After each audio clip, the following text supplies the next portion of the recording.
Estamos de volta com o seu Amazônia agora e vamos continuar falando sobre esse terremoto que atingiu o Peru no final da tarde de ontem e cujos reflexos foram sentidos em alguns estados aqui da nossa região amazônica. Por isso eu vou conversar agora com o Coronel Jorge Santos, coordenador da Defesa Civil Municipal de Rio Branco. Coronel, muito boa tarde, seja bem-vindo.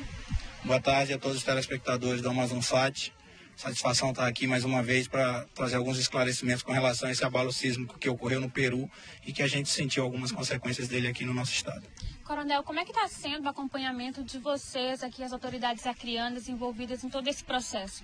O governo do estado do Acre, ele tem uma sala de situação que ela faz um monitoramento constante de todos esses acontecimentos, sejam acontecimentos hidrológicos, meteorológicos, em consequência da ocorrência de enchentes e incêndios florestais, bem como a possibilidade de ocorrência de abalos sísmicos. Então a gente faz esse monitoramento 24 horas e da parte de abalo sísmico que aconteceu ontem, a gente faz um monitoramento a partir do Serviço Geológico Americano, do Laboratório de Sismologia da Universidade de São Paulo e também da Universidade de Brasília. Coronel, a gente conversou com a Defesa, aliás, com o Corpo de Bombeiros, a Assessoria de Comunicação, e a gente pôde averiguar que várias ocorrências foram realizadas para aferição de imóveis, não é? Principalmente, aliás, todos de prédios, enfim, nenhuma ocorrência residencial. Esse acompanhamento continua também aqui em Rio Branco? Com certeza. O que aconteceu foi um abalo sísmico que a gente teve na região entre Ucaiali, departamento da região de Ucaiali e Madre de Deus, ao sul ali de Santa Rosa. E o epicentro, o núcleo desse terremoto aconteceu ali naquela área. E nós sofremos as consequências dele. Claro que não na mesma intensidade.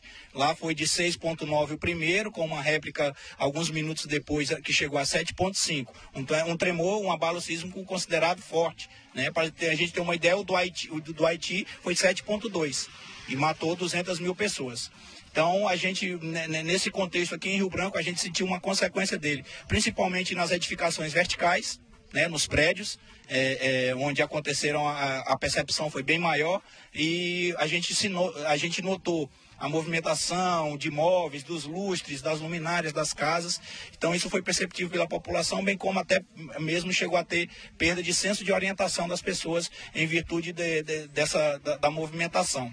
Foi uma profundidade considerada muito grande, a 600 quilômetros, mas a gente sentiu essas consequências aqui em Rio Branco, principalmente nas edificações verticais. O Corpo de Bombeiros passou ontem, após a ocorrência do evento, fazendo vistorias nessas áreas, principalmente nas edificações, nos prédios residenciais, prédios comerciais e de instituições públicas, para verificar alguma anomalia que tenha ocorrido, e acredito que a Diretoria de Serviços Técnicos e o Comando Operacional podem dar maiores detalhes sobre as vistorias que foram realizadas. Coronel, o senhor mencionou que esse terremoto aconteceu a 600 quilômetros de profundidade, não é?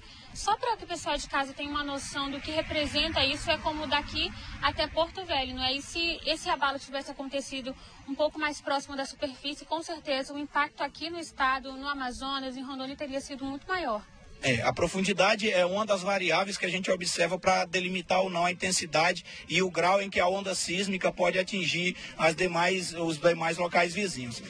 Foi uma profundidade mais ou menos da distância daqui para Porto Velho, mais ou menos 600 quilômetros. Isso acontecendo num local mais próximo, num ponto mais próximo à superfície, as consequências disso poderiam ter sido bem maiores. Para a gente ter uma ideia, a região de fronteira do estado do Acre com o Peru, e principalmente ali no extremo oeste do estado, Cruzeiro do Sul, é uma das áreas que mais treme no Brasil, nessa região. Bem como a região do Rio Grande do Norte, bem como em Minas Gerais também apresentam tremores considerados nessa área. A gente está sobre a placa sul-americana e a placa sul-americana. E o encontro com a placa de Nazca, que é na costa do Pacífico, ali já no Peru, é que acontece quando essas duas placas se encontram, se chocam, acontece esse abalo. Coronel, é interessante a gente ir acompanhando toda essa situação, que as pessoas realmente e naturalmente entraram em desespero. A gente visitou, por exemplo, o prédio da Secretaria de Saúde do Estado, que é um prédio muito antigo aqui, e no último andar, que é o 5º, a gente encontrou pessoas que ficaram desesperadas, achando que o prédio estava caindo, enfim. E nesse tipo de situação é importante que as pessoas saibam como agir, não é? Isso, no momento em que a gente percebe um abalo sísmico, é bom a gente ressaltar o seguinte também. Existem milhares de abalos sísmicos diariamente no mundo.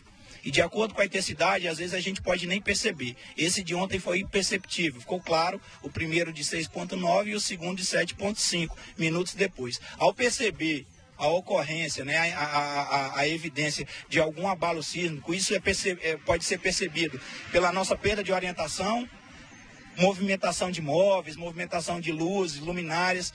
Ao perceber isso, abandone imediatamente o local. Esse é o procedimento correto de ser efetuado, com preferência utilizando as escadas, né, para evitar algum acidente na área do elevador, de preferência utilizando as escadas. E aguardar a orientação da Defesa Civil, aguardar a orientação do Corpo de Bombeiros, para dizer se pode haver o retorno, se há possibilidade de retorno. Por quê? Porque aí as guarnições de plantão, dos serviços técnicos, vão avaliar se aconteceu alguma anomalia na estrutura, existência de rachaduras, dificuldade de abrir portas e janelas. Isso tudo pode demonstrar que houve uma movimentação da edificação.